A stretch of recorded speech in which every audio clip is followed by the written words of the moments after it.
Welcome back. You're live with Expresso on. Well, I'd like to say a celebratory Monday morning, but we can't. We wanted to have bright, shining yellow all over the studio this morning, but we can't. But what we can be is incredibly proud of Bafana. Even though they did not make it past the quarterfinals, they showed a lot of heart. David Notoane, I think you must be proud of the character that the team showed, despite losing out on penalties to Mali. Morning, Graeme. Yeah, I think Bafana did us really proud. You know, the commitment, the passion, the life that was in the team. You know, we can appreciate that, and we can take a lot of positives going forward. Disappointing to lose, of course. Disappointing not to go to the semis. I'm sure for Coach Gordon as well, not achieving his objective. Yeah. Must be disappointing, but he did a lot of good work. We must give him credit for that. And of course, he's had almost a daydream run over the last 2 years. It's always worked out for him. He's taken those gambles and it's worked. We dreaded a penalty shootout. Could we have done it any better? I know, yes, you want to slot those goals in, but the amount of saves that came in, you can't blame the likes of Dean Furman. He picked his spot, he kicked it. Penalties, it can go either way. Yeah, for sure. You know, penalties is always a lottery in football, you know. And it's a moment of pressure. So, yes, we can't blame the guys that missed the penalties, you know. However, we have to look at how we defended throughout the tournament. And that, for me, is something that going forward, Coach Gordon certainly has work to do in that department. Kune stood out, making brilliant saves, being called upon and raising his hand. Yeah, very scoring much so. goals. Only 2 strikers scored goals, Ranti, Majoro. So, you know, a lot of work going forward. Certainly, I think the forwards could have done better, or the attacking unit, as we say. Just maybe a bit disjointed. They need to get the communication up and work on, especially from that defensive quarter into the midfield. Not quite gelling there, but a lot of promise, as you say. What do you make of Siyabonga Sangweni? What a fantastic tournament he's had. Great to see a defender scoring goals. Yeah, Sangweni had a great tournament. You know, we must give him credit for that. He's really stood out and shown the world that what he's capable of. It's always nice when you have defenders scoring goals, but defenders' first job is to defend. Too, yeah. So, you know, you look at the goal that Keita scored.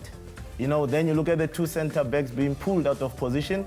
I would rather, you know, have Sangweni there in his position doing his job throughout the tournament. And they should have known that Keita was going to be that danger man. Yeah, Keita was always going to be the inspiration for Mali. I think Letulonyane should have tracked him all the way into the box. For me, that is a key moment. If he wasn't going to do that, then he needed to be communicating to Masilela on the left side, who was also caught ball watching.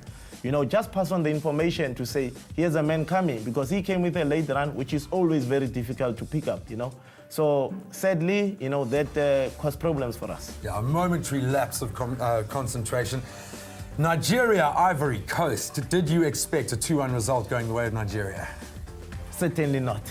It must be the surprise of the tournament, with Ivory Coast being the favourites, with all the top players they have that play in the big leagues of this world.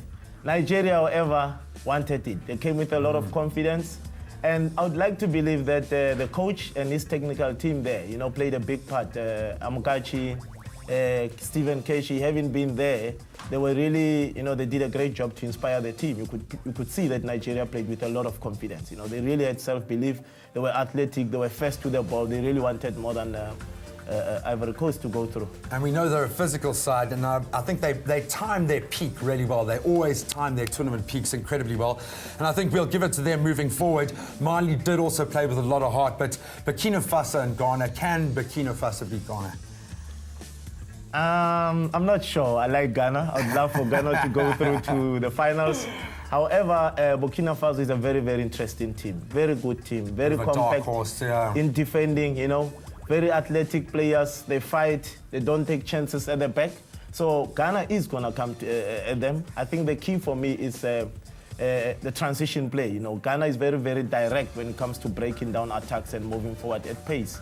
So we're going to see whether Burkina Faso will go again, park the bus, sort of, or play a more compact defensive game and wait for the counter. So I think they will want to keep the game long in terms of, you know, being scoreless and see what happens. If they can sneak in a goal, they'll do that and they'll close shop, certainly.